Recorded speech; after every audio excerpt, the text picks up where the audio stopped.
আপনারা সময় অবহেলা না করে আমাদের যেগুলো ইসলামের বক্তা দেখেছিলেন ইনশাআল্লাহ সবাই এসে উপস্থিত হয়ে গেছেন। সময়ের সঙ্গে সঙ্গে ধারাবাহিক সবাই আসবেন। আমি দেশের ছেলে, আপনারা আসল দু চারটি কথা বলে অল্প সময়ের মধ্যে বলে আমি চলে যাব। আমাদের প্রধান বক্তা যিনি বাদরুজ্জামান আবদুল সাহেব উনি চলে এসেছেন, ইনশাআল্লাহ সময় হলে চলে আসবে। আপনারা যে যেখানে আছেন নিজে নিজে জায়গায় আপনারা বসে যান।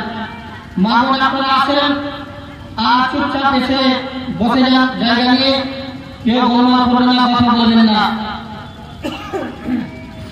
আজকে আপনাদের সম্মুখে যেটা আমি বিষয় নিয়ে দু চারটি কথা বলবো মনে করে এসেছি সেটা হলো আমর বিল মারুফ ওয়া নাহই আনিল মুনকার, অর্থাৎ মানুষদেরকে সৎ কাজের দিকে আদেশ দেওয়া এবং অসৎ কাজ থেকে নিষেধ করা।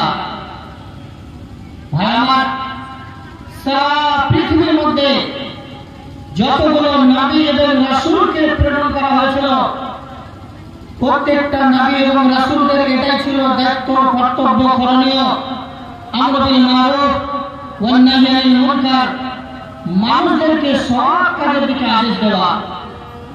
প্রত্যেকটা লোকের কাজ হলো মানুষদেরকে ভালো কাজের দিকে আহ্বান করতে হবে। যে সময় আরবের ময়দানে জাহিলিয়াতে ভরপুর হয়ে গেছিল, অজ্ঞতায় বর্বরতার সঙ্গে ভরপুর হয়ে গেছিল, সেই সময় বিশ্বনবী জনাবে মুহাম্মদ রাসূলুল্লাহ সাল্লাল্লাহু আলাইহি সাল্লামকে প্রেরণ করা হয়েছিল। আল্লাহ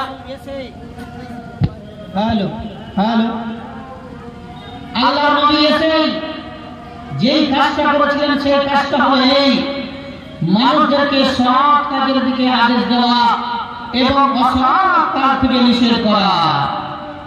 বন্ধু আমার, এই কাজটা খুবই ভালো, এই কাজটা খুবই দায়িত্বপূর্ণ সম্পন্ন কাজ। এই কাজটা সবার দ্বারাই সম্ভব নয়। এই আমর বিল মারুফ ওয়া নাহই আনিল মুনকার যদি আপনি আমি করতে যাই তাহলে আপনাকে আমাকে অনেক লাঞ্ছিত হতে হবে, পদদলিত হতে হবে, ঘৃণিত হতে হবে।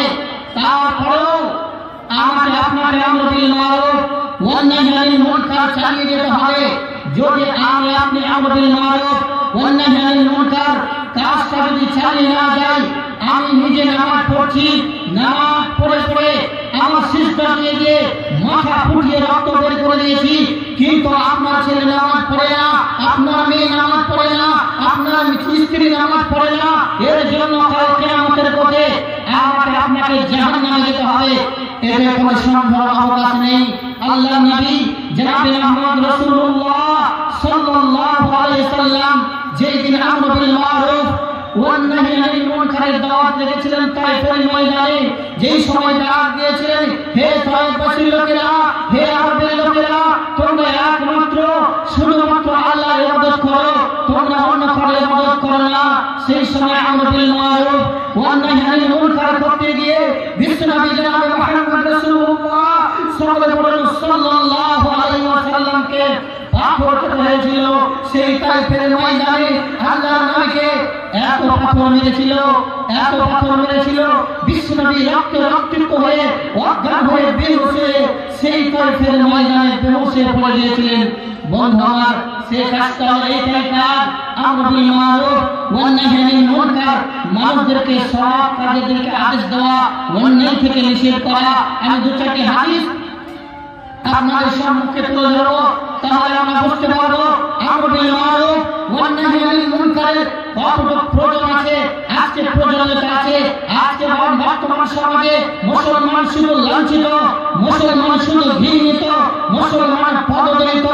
আজকে ইসলাম থেকে, হাদিস এবং কোরআন থেকে এই মুসলমান জাতি দিনের পর দিন সরে যাচ্ছে, যার জন্য আজকে মুসলমান লাঞ্ছিত হয়ে গেছে। ব্রাদার ইসলাম, আমরা সবাই জানি যে বাবরি মসজিদকে 1992 সালে ভাঙা হয়েছিল, আজকে সেখানে কি করা হলো, অযোধ্যা মন্দির তৈরি হয়ে গেল। আমাদের পার্শ্ববর্তী সেই গাজরে যে আদিনা মসজিদ, আজকে বলছে এখানে শিব মন্দিরে লিঙ্গ পাওয়া গেছে, ওখানে প্রণাম শুরু হয়ে গেছে। আমরা শুধু পেপার দেখছি আর পত্রিকা দেখছি আর শেষ করে দিল, মুসলমান শেষ করে দিল। আরে মাথা মুসলমান, তুমি তো মুখে খেয়ে ভরে আছো, তুমি যে মুখে বিড়ি নিয়ে আছো, তুমি যে নামাজ পড়ে না, তুমি নামাজে ধার ধরো না, তোমার বাল বাচ্চাকে নামাজ পড়ে না, আর তুমি বলছো মসজিদ শেষ হয়ে গেল, ওই হয়ে গেল, ওই হয়ে গেল।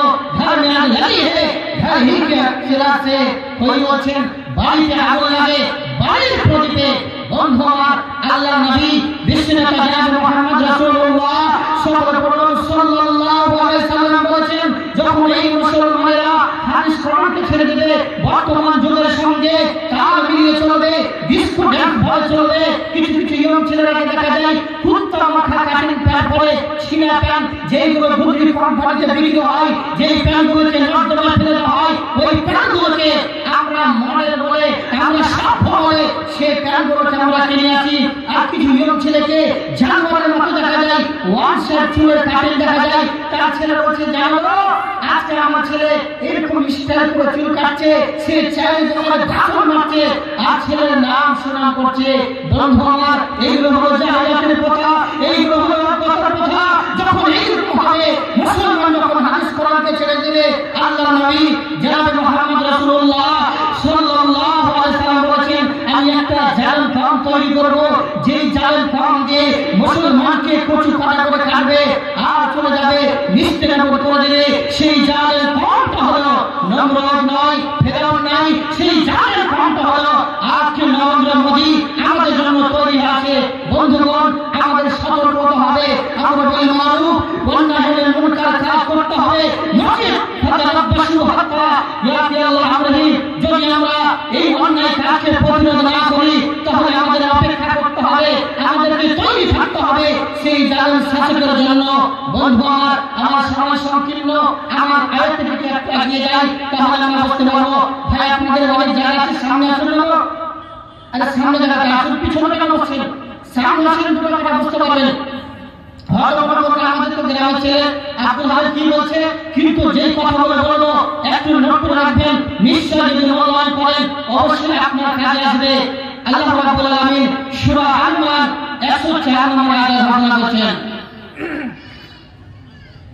বিসমিল্লাহির রহমানির রহিম, ওয়ালতাকুম মিনকুম উম্মাতুন ইয়াদউনা ইলাল খায়র ওয়া ইয়ামুরুনা বিল মা'রুফি ওয়া ইয়ানহাউনা 'আনিল মুনকার ওয়া উলাইকা হুমুল মুফলিহুন। মহান রব্বুল আলামিন সূরা আল-ইমরানের মধ্যে 104 নম্বর আয়াতে ঘোষণা করছেন, পৃথিবীর মানব সম্প্রদায়েরা তোমাদের মধ্যে এমন একটা দল হওয়া চাই, এমন একটা জামাত হওয়া চাই, এমন একটা গোত্র হওয়া চাই, যে দলের কাজগুলো হলো ইয়ামুরুনা বিল মা'রুফি ওয়া ইয়ানহাউনা 'আনিল মুনকার। যে দলের কাজগুলো হবে মানুষদেরকে ভালো কাজের দিকে আহ্বান করবে এবং অন্যায় থেকে তাকে নিষেধ করবে।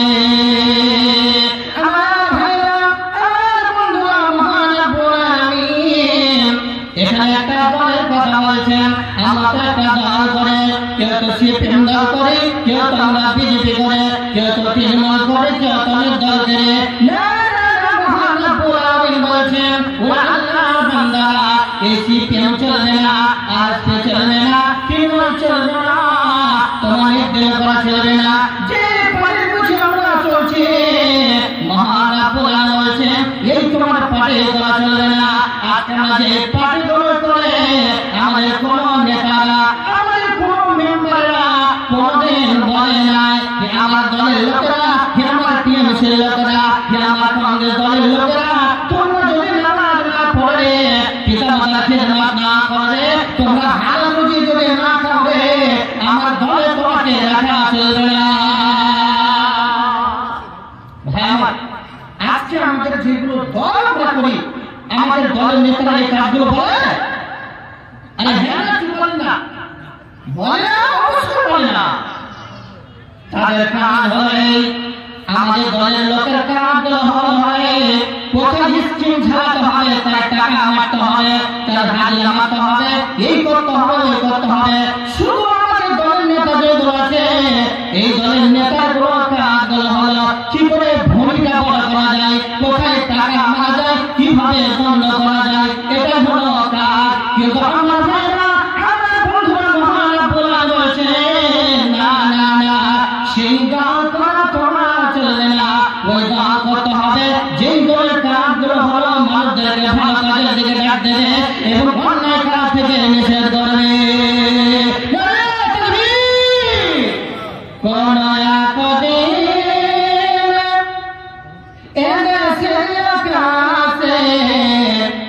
কালেমার পতাকা দোলবে, শান্তির পতাকা দোলবে, সেদিন সবাই খোদাই বিধান পেয়ে দুঃখ বেদনা ভুলবে, দুঃখ বেদনা ভুলবে, থাকবে না সেদিন হাহাকার ওয়ালাই বেচার, সেদিন সবাই খোদাই বিধান পেয়ে দুঃখ বেদনা ভুলবে, দুঃখ বেদনা ভুলবে। কোন আকাশে কালেমার পতাকা দোলবে, শান্তির পতাকা দোলবে, একাকিন রমণীরা নির্জন পথে ঘাটে কেউ তার কটু কথা কবে না, কেউ তার কটু কথা কবে না, সম্পদ লগে পড়ে পথে ঘাটে কোন আর রাজানি হবে না, সেদিন আর নাই বেশি ধরে আর কিছু পাপ গেলে মিলবে। কোন আকাশে কালেমার পতাকা দোলবে, শান্তির পতাকা দোলবে। ভাইরা, যে দলের কাজগুলো হলো মানুষদেরকে সৎ কাজের দিকে ডাক দেওয়া। আল্লাহ রাব্বুল আলামিন সময় সংকীর্ণ চটচট করে আমি কথাগুলো বলছি যাতে আমরা বুঝতে সক্ষম হয়। এখানে একটা দলের কথা বললেন, মহান রাব্বুল আলামিন কেন দলের কথা বললেন? আজকে আমাদের মধ্যে দল কুমারিয়া গ্রামে শুধু 14টা সর্দার মোড়ল ভোট খাওয়া যাবে। মোড়ল সর্দার হলে ইনকাম আছে। বন্ধু আমার, কাল কিয়ামতের কোর্টে এইরকম মোড়ল সর্দার ইমামকে কাল কিয়ামতের কোর্টে জবাবদিহি করতে হবে। যতক্ষণ পর্যন্ত তারা জবাব না দেবে আসামির কাঠগড়াতে থেকে দাঁড়িয়ে থাকতে হবে, তার গাড়ির চাকা জাম হয়ে যাবে। আপনাকে একটু বুঝাই কেন মহান রাব্বুল আলামিন দলের কথা বলেন। আপনাকে একটা দৃষ্টান্ত বলছি, যখন আমরা খাবার খেতে বসি একটা আঙুল দিয়ে যদি সেই খাবারটাকে মুখে উঠাই তাহলে ভাতটা ভাই খাবারটা লোকমাটা মুখে আসবে? একটু হ্যাঁ না বলেন না, আসবে না। যদি দুইটা লাগায় আসবে? আসবে না। তিনটা চারটা বলবেন এই বুড়া লোকটার কাজ কি? অবশ্যই কাজ আছে। এই বুড়া যতক্ষণ আঙুলে না দেবে খাবারে বুড়া, ততক্ষণ পর্যন্ত আপনার খাবারটা আসবে না। আমার ভাইরা, আমার বন্ধুরা, এবার 1 2 3 4 5 করে যখন 5টা আঙুলকে এক জায়গায় জমা করে গেল, ওই খাবারটা যখন আমার মুখে উঠিয়ে দেব, আপনার খাবারটা আপনার লোকমাটা এবার সুন্দরভাবে খাবারটা মুখে পৌঁছে যাবে, কোনো অসুবিধা হবে না। একটা সমাজ হয়ে গেল। আমার ভাইরা, আমার বন্ধুরা, আপনার গ্রামে, আপনার বাড়িতে, আপনার দেশে যদি একটা অন্যায় কাজ হয়, ওই অন্যায় কাজটাকে আপনি একা যদি নিষেধ করতে যান আপনার দ্বারা সম্ভব হবে না। আপনাকে একটু বুঝাই তাহলে আমরা বুঝতে পারবো। শনিবার দিন রাত্রে এইদিকে পশ্চিম পাড়া মাঠের দিকে ডিজে বাজছিল, বাজছিল না বাজছিল ভাই? অবশ্যই বাজছিল। আপনি বাহাদুরি করে মাঝখানে করে একাই গেলেন, আর যে ডিজেটাকে যদি একটা লাঠি মেরে ভেঙে দেন তাহলে আপনাকে একটা উল্টা তামাচা খেতে হবে না, হবে না? আমাদের এলাকায় যখন বিয়ে বাড়িতে ডিজে বাজনা হয়, ওরে সুবহানাল্লাহ, যখন একটা মানুষ মরে কাপড় কিনা ভালো হয় না, কিন্তু যদি বিয়ে লেগে যায় চার করে হলে ডিজে বাজাবে, আর ডিজে যদি বিয়ে বাড়িতে না বাজে তাহলে আমার মা বোনেরা বলে বিয়েটা স্বাদ লাগে না, আইন লাগছে। ঠিক না ভুল বললাম ভাই? এবার একটা উদাহরণ বলছি, এটা হাদিস করে নয়। একটা বিয়ে বাড়িতে ধরুন টিভি ডিজে বাজছে, অন্যায় ভাবে বিস্ফোরণ চলছে, আপনি একটা ভালো কাজ করলেন, আপনি একা গেলেন, আজ যাওয়ার পরে বলেন আপনার টিভিটা বন্ধ করেন, টিভি বন্ধ করলেন না, আপনি লাঠি মেরে টিভিটাকে ফেলে দিলেন, তাহলে আপনাকে একটা উল্টা তামাশা খেতে হবে না, হবে না? অবশ্যই হবে। এরপর অপরদিকে চলুন ভাই আমার, বন্ধুরা আমার, আপনার বাড়িতে, আপনার এলাকায়, আপনার পাড়া প্রতিবেশীরা একটা অন্যায় ভাবে বিয়ে হচ্ছে, ডিস্কো ডালে চলছে, ছোকরা নাচছে, ভাইরা আমার, বন্ধুরা আমার, এবার জামাতের প্রয়োজনীয়তা আপনাকে দেখাচ্ছে, আপনি ইমাম সাহেব দিলেন, আপনি মন্ডল সাহেব দিলেন, আর আমার মতো যুবকরা 10-15টাকে নিয়ে 20 জন একসঙ্গে গেলেন, আর ওই বিয়ে বাড়িতে যাওয়ার পরে আপনি বিয়ে বাড়ির লোককে বলেন, ও বন্ধু আমার, তোমার ডিজে জ্বালা বন্ধ করে দাও। আমার বাবার টাকায় আমি ডিজে জ্বালাচ্ছি, আমি ডিজে বন্ধ করবো না, আমি টিভি বন্ধ করবো না। এবার বন্ধুরা আমার, আর তাকে বলা দরকার নয়। এবার যাওয়ার পরে ওই ডিজেটাকে একটা লাঠি মেরে দিয়ে, একটা ঘুষি মেরে দিয়ে ওই ডিজেটাকে ভেঙে চূর্ণ বিচূর্ণ করে দেন। এবার আপনি বলুন তো, আপনার উপর আর আক্রমণ হবে না, হবে না? হবে ভাই? আপনার উপর আক্রমণ কেন হবে না বলুন? এই জন্য আপনার উপর আক্রমণ হবে না যে আপনার এবার জামাত হয়ে গেছে, আপনার সঙ্গে 20 জন 25 জন আছে। বন্ধু আমার, মহান রাব্বুল আলামিন তার জন্য বলেছেন, ওরে সারা পৃথিবীর মানব সম্প্রদায়েরা, তোমাদের মধ্যে এমন একটা দল হওয়া যায়, তোমাদের দল হতে হবে। আজকে আমাদের ভাই ভাই মেলায়, ভাই দাঁড়ায় কংগ্রেস থেকে, আর অপর ভাই দাঁড়ায় টিএমসি থেকে। চারমিন অঞ্চলে হয় না, হয় না ভাই? হায়রে পার্টি, এটা যদি একটা মমতার মিটিং হতো, এগুলো ভাই জায়গা হতো, এগুলো 7টা প্যান্ডেল লাগতো, তারপরে জায়গা হতো না। কিন্তু ইসলামী সভা আজকে মুসলমান এই জন্য লাভ খাচ্ছে। বন্ধু আমার, যে কথাটা বলছিলাম, জামাতের প্রয়োজন দেখাচ্ছিলাম, যে এবার জামাত হয়ে গেল, সে অন্যায় কাজটাকে আপনি নিষেধ করতে পারবেন, আপনি নির্মূল করতে পারবেন, বাধা দিতে পারবেন, আপনি এবার সাকসেসফুল হয়ে যাবেন। যার জন্য আল্লাহ রাব্বুল আলামিন বলেছেন, ওয়া তাকুমিনকুম উম্মাতুন ইয়াদউনা ইলাল খায়র, ওয়া আল্লাহ বান্দারা, তোমাদের মধ্যে এমন একটা দল হওয়া দরকার, এমন একটা গোত্র হওয়া দরকার, এমন একটা জামাত হওয়া দরকার, যে দলের কাজ হলো সদা সর্বদা মানুষদেরকে ভালো কাজের দিকে ডাক দেবে, অন্যায় কাজ থেকে নিষেধ করবে। আপনার বিয়ে বাড়িতে ডিজে বাজছে, এই চায়ের দোকানে ডিজে বাজছে, 24 ঘন্টা কিয়ামত চলছে, আমার বন্ধুরা কিয়ামত চলে, আজকে অন্যায় দিকে গলা গলা মিলিয়ে জড়িয়ে ধরে তার সামনে আমরা চলে। আজকে বিয়ে বাড়িতে ডিজে হয়, অন্যায় হয়, সে অন্যায় করে আমরা প্রতিরোধ করি না, আমরা অন্যায় করি না। আমার বন্ধুরা, আমার ভাইরা, এগুলো যদি অন্যায় হয়, আর কালকে আমাদের কোর্টে এই অন্যায়ের জন্য কালকে আমাদের কোর্টে আমাকে আপনাকে আসামের কাঠগড়াতে যেতে হবে, এতে কোনো সন্দেহের অবকাশ নেই। ভাই, আপনারা কেন দাঁড়িয়ে আছেন গো? সামনে অনেক জায়গায়, একটু সামনে এসে বসুন, না হলে জিলাপির দোকান আছে, ওখানে চলে যান না। আপনাদের ব্যবস্থা করা আছে, ঘোরার জন্য অসুবিধা নেই, আপনার মূল অসুবিধা করে যাতে শুনবো, খালি ফালতু গাড়ি স্টাইল দেখছেন, সামনে জায়গা আছে, বসুন না। ভাই, কথা বলে রাগ করবেন না, হয়তো খারাপ লাগছে, কিন্তু না বলে হয় না। আমাদের মুসলিম জাতি একদম পিছনে চলে গেছে। আমি যে কথা বলছিলাম, আমি একটু এগিয়ে যাই, তাহলে আমরা একটু সুস্পষ্ট বুঝতে পারবো আমাদের মানব অন্যায় মুনকার কতটুকু প্রয়োজনীয়তা আছে। আজকে আমরা কতটুকু কাজ করি। আপনার ছেলে যখন টাওয়ারে যায় 20,000 টাকা মাস পায়, 25,000 টাকা মাস পায়। আপনার ছেলে যখন কেরালা যায় 30,000 টাকা মাস পায়।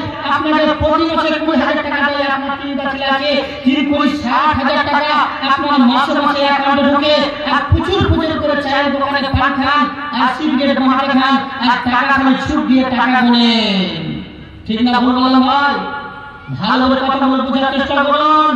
যদি এক মাসে আপনার ছেলে 10,000 টাকা দেয়, প্রতি মাসে 20,000 টাকা দেয়, প্রতি মাসে 20,000 টাকা দেয় মান্থলি, এক মাসে যদি 10,000 টাকা দেয়, আপনার ছেলেকে আপনি শাসন করে বলেন, তুমি প্রতি মাসে 20,000 টাকা দেয়, এই মাসে 10,000 টাকা কেন দিলে? আমার ভাইরা, আমার বন্ধুরা, কিন্তু আপনার ছেলে দাঁড়িয়ে দাঁড়িয়ে পেশাব করে, আপনার ছেলে কোনোদিন নামাজ পড়ে না। এই জন্য আমরা কোনোদিন আপনার ছেলেকে আমরা কোনোদিন বলি না, বেটারে তুমি যদি নামাজ না পড়ো তোমার পয়সা দেবো না, তোমাকে আমি নামাজ রাখবো না, বাড়ি থেকে তোমাকে বিতাড়িত করে দেবো, বাড়ি থেকে তোমাকে বের করে দেবো।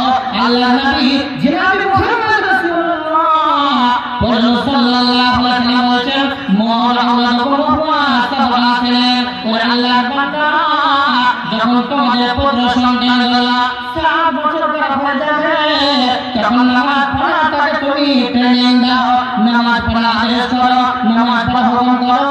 এই করতে করতে করতে করতে যখন 10 বছর হয়ে যাবে, আপনার ছেলে আপনার মেয়ে যদি নামাজ না পড়ে ফজর পড়ো, তাকে তুমি মারো। তারপর যদি আপনার ছেলে নামাজ না পড়ে, তাকে বাড়ি থেকে আলাদা করে দাও। কিন্তু ভাই আমার বন্ধুরা আমার, টাকার জন্য পয়সার জন্য আমরা ছেলেকে শাসন করে থাকি, আপনার ছেলে নামাজ পড়ে না। এই রমজান মাস সামনে আমাদের চলে এসেছে, রোজা মাসে রোজা না করার জন্য সবাই কেরালা চলে যায়, সবাই বাংলা চলে যায়, সবাই টাওয়ার চলে যায়। বাবা কোনোদিন বলে না, বাবা রে ওরে আমার কলেজা টকরা, সামনে রমজান মাস তোমাকে বাইরে যেতে হবে না, আমার পয়সার দরকার নাই, আমার ইনকামের দরকার নাই, তুমি বাড়িতে থাকো, তোমাকে নামাজ পড়তে হবে। আমরা এগুলো বলি না ভাই, এগুলো কথা আমরা বলি? অবশ্যই আমরা বলি না। এর জন্য আমাকে আপনাকে কাউকে আমাদের কোটে আসামির কাঠগড়াতে দাঁড়াতে হবে, এতে কোনো সন্দেহের অবকাশ নেই। আপনাকে একটা হাদিস শোনাই, তাহলে আমরা বুঝতে পারবো, সেই হাদিস থেকে আমরা অনুভব করতে পারবো আমরা কি রকম মুসলমান।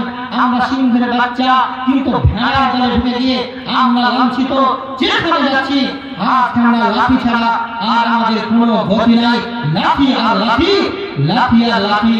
বন্ধু আমার, একটু এগিয়ে যাই, তাহলে আমরা বুঝতে পারবো আল্লাহর নবী বিশ্বনবী জনাব মুহাম্মদ রাসূলুল্লাহ সাল্লাল্লাহু আলাইহি ওয়াসাল্লাম বলেছেন, কাল কিয়ামতের কোটে একজন আল্লাহর বান্দাকে বলবেন, যাও তোমার জান্নাতের অর্ডার হয়ে গেছে, তুমি জান্নাতে যাও।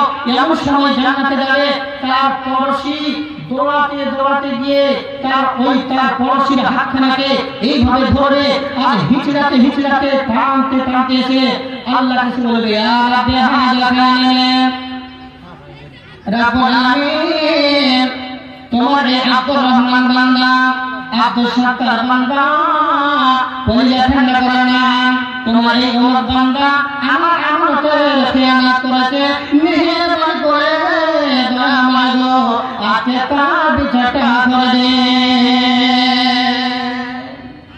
এবার যে লোকটাকে ঘরে আনা হবে, ওই লোকটাকে বলে, ইয়া রাব্বি ইজ্জতুকা, ও মহান রব্বুল আলামিন, তোমার ইজ্জতের কসম খেয়ে বলছে, এই লোকটা আমি কোন আমল করে খেয়ানত করে না, বরঞ্চ আমি উপকার করেছিলাম।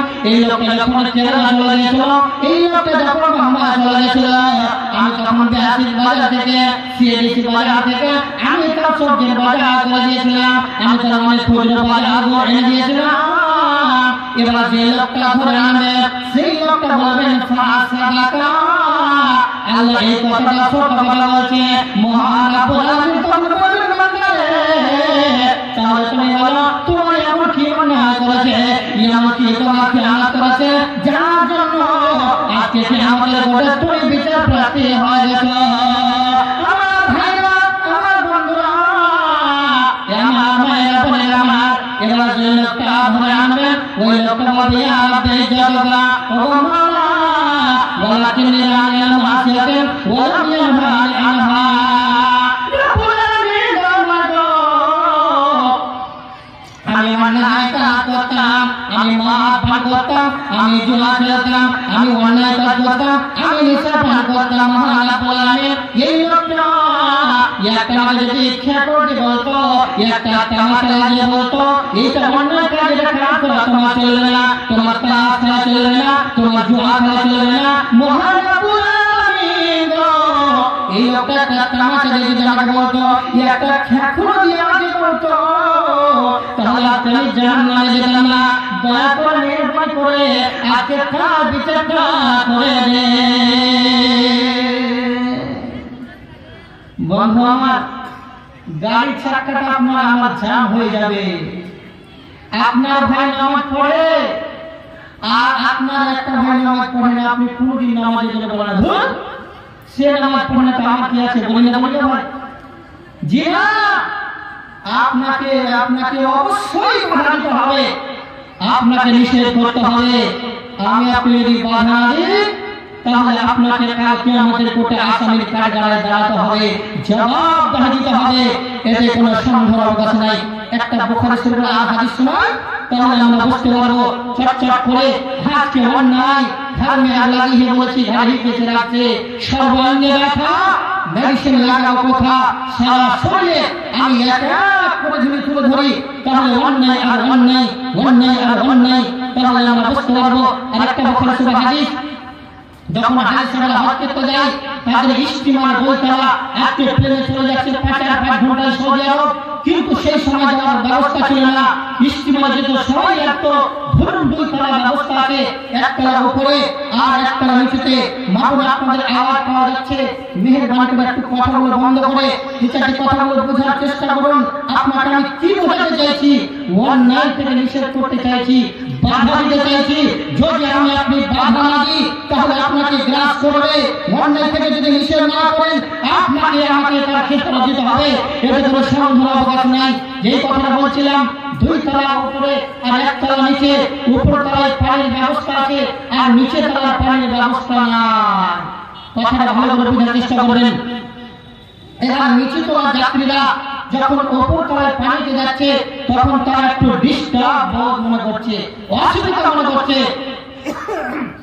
এই নিচে তলার যাত্রীর মধ্যে একজন সাদা সিধা লোক বলছে, আচ্ছা ভাইরা আমার, তোমরা একটু ভালো করে শুনে নাও, হে আমার নিচে তলার যাত্রী ভাইরা, তোমরা ভালো করে শুনে নাও। যখন আমরা উপরে পানিতে যাচ্ছি তারা ডিস্টার্ব মনে করছে, তোমরা একটা আমাকে করে দাও, ওই কুড়ালখানা দিয়ে এই নিচে তলা ছিদ্র করে দেব, ওখান থেকে পানি উঠতে আরম্ভ করে দেবে, আর সেই পানিগুলো আমরা পান করব।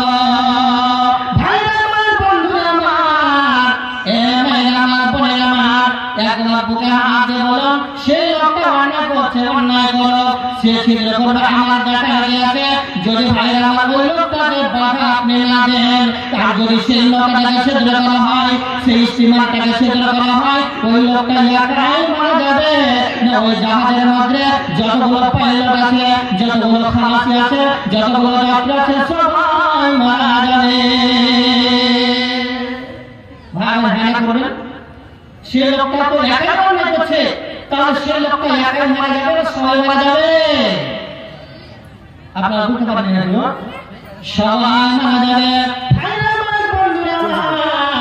ওই লোকটাকে যদি বাধা না দেওয়া হয় তাহলে ওই লোকটা একাই মারা যাবে না, ওই জাহাজের মধ্যে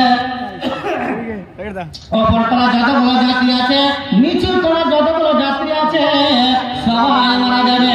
আমার ভাইরা, আমার বন্ধুরা, অত হাজির থেকে আমরা বলতে পারলাম, যদি কোনো জায়গায় অন্যায় কাজ হয়, ওই অন্যায় থেকে যদি আপনি বাধা না দেবেন তাহলে কালকে আমাদের ঘটে আপনাকে জবাব দিতে হবে, এতে কোনো সন্দেহ অবকাশ নাই। ও মুমিন ঘুমাস না রে, এ দুনিয়া মোর বাজার, ও মুমিন ঘুমাস না রে, এ দুনিয়া মোর বাজার। আর বউকে তুমি ভালোবাসো, আর বউকে তুমি ভালোবাসো, সেই বউ তো তোমার হবে একদিন পার। ও মুমিন ঘুমাস না রে, এ দুনিয়া মোর বাজার, ও মুমিন ঘুমাস না রে, এ দুনিয়া মোর বাজার। বন্ধু, এই দুনিয়াটা হলো আমলের দুনিয়া, কিছু আমল করতে হবে, আর যদি আমল না করি তাহলে সেই কবর মাঝে যে চুল কাটে সেই কাল কিয়ামতের কোঠে চুল কাটে আপনার এমন চুলকানি উঠবে সারা শরীরকে ক্ষত বিক্ষত করে দিবেন। সেই দিন চুলকালে কোনো লাভ হবে না। এখনো তো সময় আছে, করলে তো সাধনা, জিন্দেগি পুরালে কিছু হবে না। আজ নয় কাল পরে বসে থাকো তুমি যে, সময় কখনো বসে থাকে না। ঘড়ির কাঁটা tick tick tick tick tick tick করে পা হয়ে যায়, সাদা কালো চুলগুলো সাদা হয়ে যায়, একখানা পা কবরে চলে যায়। তারপরে বন্ধুগণ আমরা সজাগ হই না, আমরা চায়ের দোকান ছাড়তে পারি না, আমরা বিড়ি ছাড়তে পারি না, আমরা গুটখা ছাড়তে পারি না, আমি বেঈমানি ছাড়তে পারি না, আমি রাহাজানি ছাড়তে পারি না, আমি ছিনতাই করা ছাড়তে পারি না। মসজিদের টাকা আমরা ভাগ করে নিই, মাদ্রাসার টাকা আমরা আত্মসাৎ করে নিই, আমরা ইয়াতিমের টাকা আত্মসাৎ করে নিই। বন্ধুগণ এখনো সময় আছে, একটু চিন্তা ভাবনা করুন, একটু অনুশোচনা করুন, নচেৎ কালকে আমাদের কোটে এমন পস্তাবেন। আর সেই দিন সুযোগ থাকবে না, সেই দিনে আপনার সময় থাকবে না। আপনি কাঁদলে আপনার হবে না, কাঁদলে সময় মতো কাঁদতে হবে।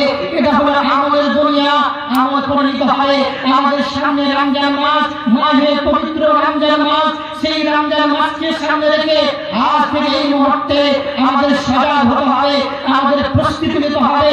কিন্তু আমরা যদি রমজান মাসে আমাদের জীবনের গুনাহগুলো মোচন করতে না পারি, তাহলে আমার মতো হতভাগা মুসলমানের বাঁচার কোনো অধিকার নেই। আমাদের মাটিতে ঢুকে যাওয়া সম্ভব, মাটিতে ঢুকে যাওয়া ভালো, তারপরও আমাদের বেঁচে থাকার কোনো দরকার নাই। যেই কথা বলছিলাম, এই রমজান মাস সামনে যে কথা বলছিলাম, আজ থেকে এই মুহূর্তেই আপনাকে আমাকে অন্যায় থেকে প্রতিরোধ করতে হবে। যে অন্যায় কাজগুলো আমি করছি, সেই অন্যায়গুলোকে ছেড়ে দিতে হবে। রমজান মাসকে সামনে রেখে আপনাকে আগে থেকে ব্রেক করতে হবে। আর যদি আপনি 80-90 কিলোমিটারের হন্ডা আপনি ইয়াপাটি চালান, আর রমজান মাস যখন আসবে তখন আপনি অন্যায় কাজগুলো আর ছাড়তে পারবেন না, আপনি নিষেধগুলো পারবেন না। তাহলে আপনাকে এখন থেকে এই মুহূর্তেই আপনাকে অন্যায় কাজগুলো ছাড়তে হবে একের পর এক। তাহলে আস্তে আস্তে আস্তে ব্রেক হবে। নচেৎ রমজান মাস যখন পড়ে যায় আমরা শয়তানের আমাদের বাধা হয় না, আর আমরা অন্যায় করি। বন্ধুগণ যে কথা বলছিলাম, যে অন্যায়গুলোকে আমাকে আপনাকে সাথে আমরা গ্রহণ করে নিয়েছি, একটু আমি এগিয়ে যাই, আমার সময় হয়ে গেছে আর মাত্র 10 মিনিট সময়। বন্ধুগণ একটা মুসলিম শরীফের হাদিস শোনাই, তাহলে আমরা বুঝতে পারবো আজকে আমরা বলি মারুফ ওয়ান নাহি আনিল মুনকার থেকে আমরা দূরে সরে গেছি। আমাদের কোনো সমাজ নেই, আমাদের কোনো হক নেই। মায়ের সঙ্গে মেয়ে ভাত খায় না, মেয়ের সঙ্গে মা ভাত খায় না, মায়ের সঙ্গে বছর ধরে একটা মেয়ে কথা বলে না, বাবার সঙ্গে মিল নাই ছেলের, ছেলের সঙ্গে মিল নাই বাবা। আল্লাহ রাব্বুল আলামিন বলেন ওয়াতাসিমু বিহাবিলিল্লাহি জামিআন ওয়া লা তাফাররাকু, তোমরা আল্লাহর শিকড় মজবুত করে ধরো, তোমরা দলে দলে বিভক্ত হয়ে যাও না। বন্ধু আমার, আজকে আমরা সবাই দলে দলে বিভক্ত, ছেলের সঙ্গে বাবা ভাত খায় না, বাবার সঙ্গে ছেলে ভাত খায় না। এই হলো আজকে মুসলমান, শুধু দুর্নীতি। এই হাটের জলসা, যে জলসায় 24 ঘন্টা অন্যায় কাজ হয়, এখানে চায়ের আড্ডা, এখানে তাসের আড্ডা, এখানে জুয়ার আড্ডা। এই অন্যায়গুলোকে আমরা যদি প্রতিরোধ না করি, আমাদের সমাজের লোক যদি বাধানো দিই, এই জন্য আমাদের সমাজের লোককে, আমাদের হাটের রসুলদের লোককে, এই কুমারের মানুষকে বলবো, আমি গ্রামের ছেলে হিসেবে এই অন্যায়গুলোকে প্রতিরোধ করতে হবে। বন্ধু আমার, বাবা আমার, যদি আমি আপনি বাধা না দিই, তাহলে কালকে আমাদের কোটে এমন প্রস্তাব সেই দিন পড়তে আপনার লাভ হবে না। আপনাকে কি দিয়ে বুঝাই, আমার এরকম ভাষা নেই যেই ভাষা দিয়ে আপনাদেরকে বুঝাবো। আপনাদের কলেজে করে বলি, আমরা বিল মারুফ, এই হাটে কত অন্যায় হয়, কেনাকাটা চলছে, চায়ের দোকানে অন্যায় চলছে, বিস্কুট চলছে, আমরা কোনোদিন বাধা দিই না। আমার মতো আব্দুল হালিম যদি বাধা দেয়, আমার কাজটা গ্রহণযোগ্য হবে না। যারা একটা হুঙ্কার দিলে, একটা খেপড় দিলে, এইরকম টিভিগুলো বন্ধ হয়ে যাবে, এই ক্লাবগুলো বন্ধ হয়ে যাবে, তারপর বাধা দেয় না। বন্ধু আমার, আপনাদেরকে একটা হাদিস শোনাই, তাহলে আমরা বুঝতে পারবো আল্লাহর নবী বিশ্বনেতা জনাবে মুহাম্মদ রাসূলুল্লাহ সাল্লাল্লাহু আলাইহি ওয়াসাল্লাম বলেছেন। ভাই পেয়ে গেছেন না? একটু আসুন মেহরবানি করে একটু কথাটা মনে রাখুন। ইসলামী সভা, এটা দাঁড়িয়ে শুনবেন ভাই, এটা খারাপ লাগবে। আপনারা যে দাঁড়িয়েছেন একটু সামনে আসুন, খুব ভালো লাগবে, মজলিসটা ভালো লাগবে। ব্রাদার ইসলাম, যে কথাটা বলছিলাম, সর্বাঙ্গে ব্যথা, মানুষের লাগাবো কথা অন্যায় অন্যায় অন্যায়। আজকে একটা অন্যায় কথা বলি, যে অন্যায়গুলো আমাদের গ্রামে চলে, আমাদের এলাকায় চলে, আমাদের বুদ্ধিজীবীরা, আমাদের বাবারা কোনো জিনিসটা মূল্যায়ন করে না। আমাদের এলাকায় যতগুলো টোটো চলে, সেই টোটোগুলো 95% নিজের চার্জ থেকে চলে না, সরকারের চার্জ থেকে চলে। একটু বলবেন ঠিক? হ্যাঁ বলেন না? 95% আমার মনে হয় আমাদের যতটুকু অবসরা, আমরা যতটুকু ভোটার করে আমি বলছি 95% যেগুলো চার্জ দেওয়া হয় সেগুলো সরকারের মিটার থেকে এগুলো চুরি করে চার্জ দেওয়া হয়। এই চুরি করা চার্জ দিয়ে আর ধান মারা মেশিনের লাইনে চার্জ দিয়ে আমরা ধান মারি আর টোটো চালাই। এর জন্য আপনাকে চুরি করে কালকে আমাদের কোটে আপনার হাত ধরা পড়া হবে। চুরি করা যে শাস্তি আপনাকে নিতে হবে। আপনি মনে করেন সরকারের মানে আপনার বাপের নয়, এটা সবার সম্পত্তি, আপনার এটা অন্যায়। সেই অন্যায়গুলোকে আমরা কোনোদিন বাধা মনে করি না, আমরা অন্যায় মনে করি না। হ্যাঁ আমার হয়তো টোটোওয়ালা রাগ করবেন, কিন্তু আপনার হাত ধরে বলি, আপনার পা ধরে বলি, এটা হলো অন্যায় কাজ। এই অন্যায় কাজটা আপনার চলবে না, আপনাকে নিষেধ করতে হবে, আপনাকে বন্ধ করতে হবে। আপনি যদি এটা বন্ধ না করেন, ওই চুরি করে চাষ করে আপনি টোটোতে ইনকাম করেন, আর ওই ইনকাম খেয়ে আপনার ছেলে মেয়েকে পুষেন, আপনি ইনকাম খেয়ে আপনি নামাজ পড়েন, আপনার নামাজ কবুল হবে না, এতে কোনো সন্দেহ অবগত নেই। কিন্তু এই অন্যায়গুলোকে আমরা অন্যায় মনে করি না। কোনো সরকারের জিনিস, সরকার মানে আমাদের আপনার সম্পত্তি। বন্ধু আমার যে কথা বলছিলাম, একটা হাদিস শোনাই, সময় শেষ, অনেক কথা বলা আছে কিন্তু সব সময় বলা যাবে না। ইনশাআল্লাহ আমরা দেশে ছেলে সময় পেলে বলবো।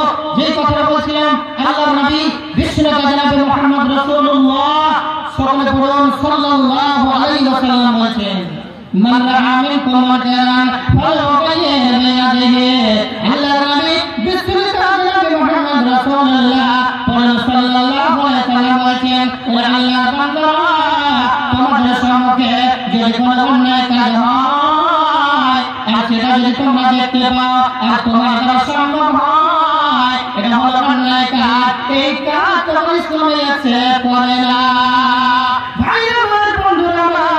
সে মাওলানা হোক না কেন, ভাই সাহেব হোক না কেন, এমএলএ হোক না কেন, এমপি হোক না কেন, যদি তোমার সম্ভব হয়, আল্লাহর নবী জনাবে মুহাম্মদ রাসূলুল্লাহ সাল্লাল্লাহু আলাইহি ওয়াসাল্লাম বলেছেন, আল্লাহুম্মা আমিনকুম মুনকারান ফালইয়ুগাইয়িরহু বিয়াদিহি। যদি তোমার সম্ভব হয়, তুমি যেখানে যাও একটা তামাশা লাগিয়ে দাও, একটা থাপ্পড় লাগিয়ে দাও, আর যে তাকে বলে দাও, ও বন্ধু আমার, এটা হলো অন্যায় কাজ, এই কাজ আপনার চলবে না, চলবে না।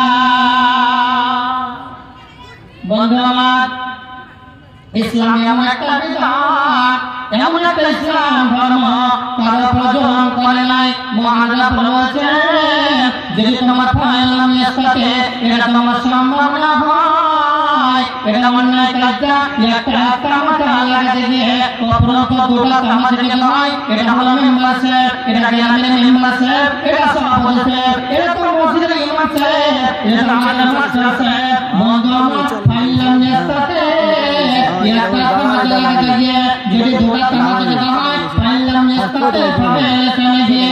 বন্ধু আমার, আল্লাহ নবী জনাবে মুহাম্মদ রাসূলুল্লাহ সাল্লাল্লাহু আলাইহি ওয়াসাল্লাম বলেছেন, যদি তোর সম্ভব না হয়, ওই লোকটাকে মুখে দাঁড়াতে বলে দাও, বন্ধু আমার, এটা হলো অন্যায় কাজ, এই কাজটা করা তোমার চলবে না। বন্ধু আমার, ইসলাম ধর্ম কত সূক্ষ্ম ধর্ম। ফাইলাম নিস্তাতে বিশ্বনবী জনাবে মুহাম্মদ রাসূলুল্লাহ সাল্লাল্লাহু আলাইহি ওয়াসাল্লাম বলেছেন, ফাইলাম নিস্তাতে, এটা যদি তোমার সম্ভব না হয়, একটা গ্রামের ছেলে, আমার কোনো লাঠির জন্য নাই, আমার পার্টির জন্য নাই, আমার ভোটের জন্য নাই, আমার রক্ত নাই, আমার বংশের গরম নাই, এই মেম্বার সাহেব যদি আমি বলি আমি জিরা ভাগ পাবো না, আমি কলার ভাগ পাবো না, পলিথিনের ভাগ পাবো না, এরা দেশের টাকা পাবো না, আমি তার কাছে কোনো সুবিধা পাবো না, এগুলো অন্যায় থেকে নিষেধ করতে পারি না। তাহলে ওই লোকটাকে অন্তর থেকে ঘৃণা মনে করো, অন্তর ঘৃণা মনে করে ওই লোকটাকে অন্যায় কাজ থেকে তুমি প্রতিরোধ করো। এক নম্বর ইমানদার হলো, নাম্বার 1 ফার্স্ট ক্লাস ইমানদার। লোকটাকে একটা তামাশা লাগিয়ে দাও, যদি সম্ভব না হয়, নাম্বার 2 মুখের দ্বারা বলে দাও, সেটা যদি সম্ভব না হয়, 3 নম্বরে ওই লোকটাকে মুখের দ্বারা বলে ওয়া যালিকা ফুল ঈমান, এটা হলো সব থেকে নিম্ন দরজার ঈমান। বন্ধু আমার, কোথায় আমরা দাঁড়িয়ে আছি? নাম্বার 1, সম্ভব হয় একটা তামাশা লাগিয়ে দাও। এটা তো আমাদের গ্রামের মেম্বার সাহেব, ওকে যদি বলে আমার রুজি রুটি বন্ধ হয়ে যাবে, এইরকম যদি আপনার ভিতরে ভয় থাকে তাহলে আপনার সম্ভব নয়। আপনার ঈমান পচে গেছে, আপনার মন দুর্বল হয়ে গেছে। আপনাকে বলতে হবে এটা অন্যায়, অন্যায়কে অন্যায় বলতে হবে, আপনাকে বাধা দিতে হবে। বন্ধু আমার, যে কথা বলছিলাম, আজকে হাজার হাজার অন্যায় হয়, যে যারা অন্যায় করে অন্যায়ের দিকে হাজার হাজার লোক জমা হয়ে যায়। একটা যদি মেয়ে ধরা পড়ে যায় আর পয়সাওয়ালা হয়, বান্ডিল যদি বিচারককে দিয়ে যায়, সেই বিচারটা আত্মসাৎ করা হয় না, হয় না ভাই? হয়। কিন্তু একটা গরিব ছেলে মেয়ে যদি ধরা পড়ে, একটা হুঙ্কার ছেড়ে দাপট মেরে তার বিচার হয় না। বন্ধু, এগুলো হয়, এগুলো হলো অন্যায়। কাল কিয়ামতের কোটে ওই বিচারককে আসামির কাঠগড়ায় দাঁড়াবে আর তাকে ধূলিসাৎ করা হবে, তাকে লাঞ্ছিত করা হবে। কোন অপরাধে এইরকম বিচার হয়েছিল? আজকে আমাদের এলাকায় একটা অন্যায় বিচার হয়, যে অন্যায় বিচারটা হলো ছেলে এবং মেয়ে যদি ধরা পড়ে তাহলে ছেলেটাকে 2 লাখ টাকা জরিমানা করা হয় আর মেয়েটাকে সরকারি বাছুর ছেড়ে দেওয়া হয়, না দণ্ড কেটে মেয়েটাকে ছেড়ে দেওয়া হয়। ভাষাটা শুনে মতো আপনাকে খারাপ লাগবে, কিন্তু না বললে হবে না। আল্লাহর নবী, আল্লাহ রাব্বুল আলামিনের বিধান হলো একজন অবিবাহিত মেয়ে যদি অন্যায় কাজ করে তাকে 100 জোড়া লাগাতে হবে, আর ছেলেকে লাগাতে হবে এবং মেয়েটাকে লাগাতে হবে। বন্ধু আমার, আয-যানিয়াতু যানিয়া, যেগুলো জেনা হয় সেই জেনাটা হয় মহিলার তরফ থেকে, তবে ছেলেটাকে যদি 2 লাখ টাকা জরিমানা করা হয় আর মহিলাটাকে 1 টাকা জরিমানা করা না হয়, তাহলে এইরকম বিচারককে কাল কিয়ামতের কোটে জবাব দিতেই হবে। এতে কোনো সন্দেহের অবকাশ নাই। এই জন্য আজকে আমাদের সমাজে আজকে জেনা বেড়েই চলছে, বেড়েই চলছে। মেয়ের বাপ মনে করছে, মেয়ের মা মনে করছে, আমার একটু রকম যাচ্ছে, একটু লটপট করে ধরা পড়লে আমি 2 লাখ টাকা পেয়ে নেবো, ওই টাকা দিয়ে আমার মেয়ের বিয়ে দিয়ে দেবো। বন্ধু আমার, এই যারা বিচারক আছেন, ওই বিচারককে বলবো, ওই আদেশ সাহেবের বিচারককে বলবো, যদি ছেলেটাকে 1 লাখ টাকা জরিমানা করা হয়, মহিলাটাকে 2 লাখ টাকা জরিমানা করতে হবে, তাহলে সমান সমান অধিকার। ছেলেকে 1 লাখ, মেয়েকে 1 লাখ, তাহলে মেয়ের মা মোবাইল দেওয়া বন্ধ হয়ে যাবে। বড় মোবাইল কোথায় পায়? কয় টাকা ইনকাম করে? আপনার মেয়ে কথা বলে অন্যর সঙ্গে। আপনি কি জানেন না আপনার মেয়ে ধরা পড়ছে? আপনি জানেন না? এর জন্য বিচারককে কাল কিয়ামতের কোটে জবাব দিতে হবে। 2 জনের অন্যায়, 2 জনকে 2 লাখ টাকা করে 4 লাখ টাকা জরিমানা করেন, মেয়ের বাপ মার মুখ বন্ধ হয়ে যাবে, অন্যায়টা শাসন হবে, জেনা বন্ধ হবে। আজকে আমরা জেনা কারণ বাইরে দিচ্ছি বিচারকেরা, 1 লাখ পকেটে ভরে দিলাম, 1 লাখ টাকা মেয়েকে দিয়ে দিলাম, বিচারক খুশি আর মেয়ের বাপ মা খুশি। এটা ঠিক না, ভুল বললাম ভাই? কথাগুলো খুব ভালো করে মূল্যায়ন করবেন। বলবেন কথা খুব বড় বড় লাগছে, জি হ্যাঁ, কথা বলতেই হবে, না হলে আমাকে কাল কিয়ামতের কোটে মহান রাব্বুল আলামিন ছাড়বেন না। যেই কথাটা বলছিলাম, আল্লাহর নবী জনাব মুহাম্মদ রাসূলুল্লাহ সাল্লাল্লাহু আলাইহি ওয়াসাল্লাম বলেছেন, আলা কুল্লুকুম রাইন ওয়া কুল্লুকুম মাসউলুন আন রাইয়াতিহি। প্রত্যেক মুসলমান হলো চরওয়াহা, প্রত্যেক মুসলমান হলো রাখাল। প্রত্যেকটা দায়িত্ব সম্পর্কে কাল কিয়ামতের কোটে আপনাকে আমাকে জবাব দিতে হবে, এতে কোনো সন্দেহের অবকাশ নেই। ফাল ইমামু রাইন ওয়া হুয়া মাসউলুন আন রাইয়াতিহি। আপনি একজন গ্রামের ইমাম, আপনার গ্রামের আন্ডারে 50-500 লোক আছে, আপনাকে এর জন্য কাল কিয়ামতের কোটে জবাব দিতে হবে। সারা গ্রামে শুধু নিমন্ত্রণ খেয়েছিলে, পয়সা উপার্জন করেছিলে, এই অন্যায় হয়েছিল, সেই অন্যায়গুলোতে তুমি বাধা, আপনাকে ছাড়বে না, আমাকে ছাড়বে না।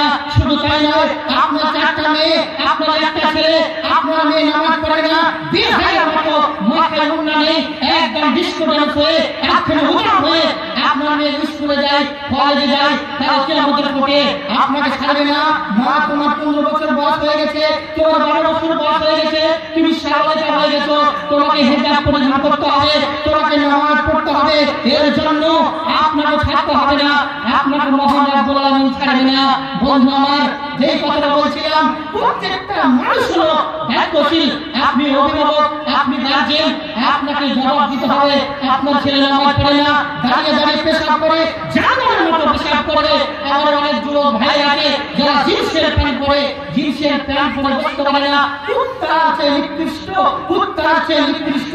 আল্লাহ রাব্বুল আলামিন বলেছেন, একটা কুত্তা, একটা পশু, একটা জানোয়ার যখন পেশাব করে, মাথা নাগা মাজাখানকে নাচিয়ে দিয়ে পেশাব করে আল্লাহর বিধানকে তারা মানে আল্লাহর বিধানকে স্মরণ করে কিন্তু এই মুসলমানের বাচ্চারা এই জানোয়ারের বাচ্চারা যখন পেশাব করে দাঁড়িয়ে দাঁড়িয়ে পেশাব করে আল্লাহ রাব্বুল বলেছেন ওয়ালাকাদ জারানা জাহান্নামা কাসীরাম মিনাল জিন্নি ওয়াল ইনস লাহুম কুলুবুন লা ইয়াফকাহুনা বিহা ভাইরা আমার বন্ধুরা আমার মহান রাব্বুল বলেছেন আমি মানুষ এবং জিনকে ওয়াজিফাংশ জাহান্নামের জন্য আমি তৈরি করলাম নাম্বার 1 লাহুম কুলুবুন লা ইয়াফকাহুনা বিহা যাদের আমি একটা আত্মা দিলাম যাদেরকে আমি দিন দিলাম সেই দিন দিয়ে তারা অনুভব করে তারা চোখ দিয়ে দেখবে কান দিয়ে তারা শ্রবণ করবে আর একটা থার্মোমিটার দিয়ে দিলাম ওই দিন দিয়ে তারা অনুশোচনা করবে এইগুলো দেখার পরও যারা আমার কথা শুনলো না যারা চোখ দিয়ে দেখলো না কান দিয়ে শুনলো না দিল দিয়ে মূল্যায়ন করলো না আল্লাহ বলছেন উলাইকা কাল্লানাম ওই লোকগুলো হলো সদর পর্যন্ত শুধু তাই নাই বালহুম আযাল্লা ওয়া উলাইকা হুমুল গাফিলুন বন্ধুরা শুধু তাই নাই বলছেন তারা একটা চতুষ্পর্যন্ত চাইতে নিকৃষ্ট তার চেয়ে তারা ভীত আমার সময় শেষ হয়ে গেছে আমি যে কথা বলছিলাম এইগুলো হলো অন্যায় কাজ আপনার ছেলে এইরকম প্যান্ট পরে দাঁড়িয়ে দাঁড়িয়ে পেশাব করে আপনি বাবা কোনোদিন বাধা দেন না এর জন্য কালকে আমাদের ঘটে আমাকে আপনাকে বাধা যদি না দিই জবাব দিতে হবে জবাব দিতে হবে এতে কোনো সন্দেহের অবকাশ নেই আল্লাহ রাব্বুল আলামিনের কাছে আমরা প্রার্থনা করব আল্লাহ আমাদের মারুফ ওয়া নাহয়ি আনিল মুনকার করতে পারি মহান রাব্বুল আলামিন যেন আমাদের করার তৌফিক দেন সকলের উপরে আল্লাহুম্মা আমিন আল্লাহুম্মা আমিন বন্ধু আমার যেই কথা বলছিলাম এই যে অন্যায় আর অন্যায় সেই অন্যায়গুলোকে একটু শুধরান একটু বিবেচনা করুন একটু চিন্তা ভাবনা করুন একটু অনুশোচনা করুন আমি কোথায় দাঁড়িয়ে আছি এই যে রমজান মাস আছে আমাকে আপনাদের তৈরি হতে হবে আগে থেকে মাধ্যমিক পরীক্ষা যখন দিতে যাই ভোট করে খালি এই মাসের বাড়ি একদিন ওই পিসির বাড়ি একদিন মামের বাড়ি একদিন এক মাস থেকে শুধু আইটেম আর ভোট আর গরু জবাই করে নিমন্ত্রণ করে শুধু ভোট দেয় আইটেম করে শুধু প্রস্তুতি নেই এই যে রমজান মাস আপনাকে আমাকে আগে থেকে প্রস্তুতি নিতে হবে সামনে রমজান মাস গুনাহগুলো ছাড়তে হবে কামগুলো ছাড়তে হবে গুটখাগুলো ছাড়তে হবে একবার একটা গুটখা একবার একটা খেলি আপনি যদি খেলেন 40 দিন আপনার ইবাদত কবুল হবে না আর বিড়ি খেয়ে আপনি মসজিদ চলে গেলেন গুটখা মসজিদে আপনি বারান্দায় ফেলে আপনি রুজু খানা ফেলে গুটখা আপনি রুজু করে নামাজ পড়ছেন এই রকম নামাজি আল্লাহর কাছে কোনো দরকার নাই বন্ধু আমার অনেক কথা বলার আছে কিন্তু সম্ভব নয় বক্তা চলে এসেছেন আমি যে কথা বলছিলাম আল্লাহর কাছে আমরা করজোড়ে প্রার্থনা করব হে আল্লাহ আমরা সকলে যেন আমল বিল মারুফ আর নাহি আনিল মুনকার করতে পারি মহান রাব্বুল আলামিন যেন করার তৌফিক দেন আমরা পড়ি আল্লাহুম্মা আমিন আল্লাহুম্মা আমিন এ দেশে আর ভালো লাগে না গো নবী না আমার মন যেতে চায় সোনার মদিনা এ দেশে আর ভালো লাগে না গো নবী না আমার মন যেতে চায় সোনার মদিনা মদিনায় মাটি পেলে চোখে দিতাম সোনা বলে তবু যেত আমার মনের বাসনা গো নবী না আমার মন যেতে চায় সোনার মদিনা বন্ধুরা আপনারা যারা এখনো দাঁড়িয়ে আছেন আমি অনুরোধ করে বলবো অনেক জায়গায় আছে সামনে বসুন আমার সময় পার হয়ে গেছে 2-4 মিনিট পার করে দিলাম আল্লাহর কাছে আমরা প্রার্থনা করব যারা নিরামনগর চলে গেছে যারা কবরবাসী হয়ে গেছে আল্লাহ সকলের কবরগুলো তুমি রুহের মাগফিরাত করো সকলের কবরগুলো তুমি জান্নাতের টুকরা বানিয়ে দাও কারো মা চলে গেছে কারো ভাই চলে গেছে কারো বাবা চলে গেছে আল্লাহ 20 বছর হয়ে গেল বাবাকে হারিয়ে দিয়েছি একবার বাবা ডাক্তার বলে পায় না আল্লাহ আমার বাবা কি অবস্থায় আছে শুধু আমার বাবা নয় সারা বিশ্বের বাবাগুলো কি অবস্থায় আছে জানেন না আল্লাহ সমস্ত কবরগুলোকে তুমি জান্নাতের টুকরা বানিয়ে দাও আল্লাহ সকলকে তুমি রবের মাগফিরাত করো আজ বলবাস রব্বানা সুবহানাকা সাফি লা সাফা ইল্লা সাফা ওয়াসফান লা ইয়াকুনা শাকামা আল্লাহ যারা অসুস্থ ভুগছে আল্লাহ সামনে জান্নাত যারা রোগ রাখতে আশা করতে পারে না আল্লাহ তাআলা তুমি শাফা দিয়ে দাও আল্লাহ তাআলা তুমি ডাক্তারের ডাক্তার তুমি সার্জনের সার্জন তুমি কবিরাজের কবিরাজ সারা বিশ্বের ট্রিটমেন্ট ফেল হয়ে যায় কিন্তু তোমার ট্রিটমেন্ট ফেল হয় না আল্লাহ সকলকে তুমি আরোগ্য করে দাও আল্লাহ যখন আমরা মরব যেন ঈমানের সঙ্গে মরতে পারি সে আল্লাহ তুমি আমাদের তৌফিক দাও সকলে বলে আল্লাহুম্মা আমিন আল্লাহুম্মা আমিন আসসালামু আলাইকুম ওয়া রাহমাতুল্লাহি ওয়া বারাকাতুহু আলহামদুলিল্লাহ